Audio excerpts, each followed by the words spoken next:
ஸ்கூல்லேருந்து வந்தோடனே ரொம்ப டயர்டாக இருக்குது. சூடாக டீ போட்டு குடிக்கலாம் வாங்க.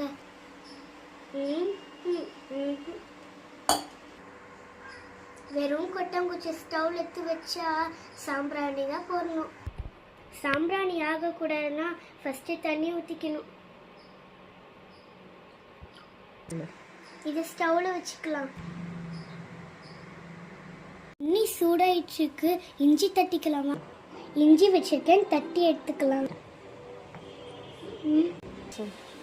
ஒரு ஏலக்காய் போட்டுக்கலாம். நல்லா இடிச்சாச்சு. இப்போ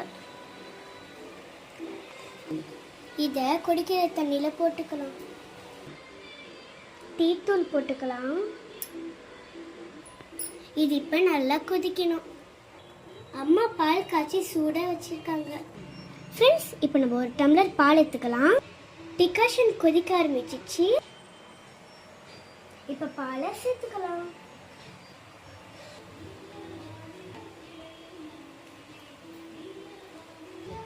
பாலை சேர்த்தாச்சு. இப்போ நல்லா கொதிக்கணும். ஓரத்தில் நல்லா கொதிக்குது பாருங்க. டீ நல்லா கொதிச்சிச்சு. இப்போ ஆஃப் பண்ணிக்கலாம். இந்த டீயை இப்போ வடிகட்டிக்கலாம். டீ சூடாக இருக்கு, அதனால அம்மா வடிகட்டிப்பாங்க.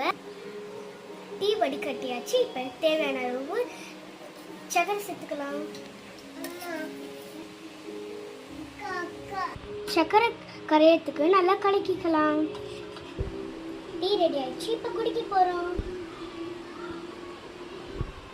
ரொம்ப அருமையாக பிரமாதமாக இருக்குது.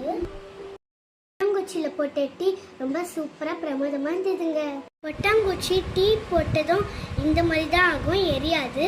இந்த மாதிரி 3 கண்ணு இருக்குல்ல, டீ போடக்கூடாது.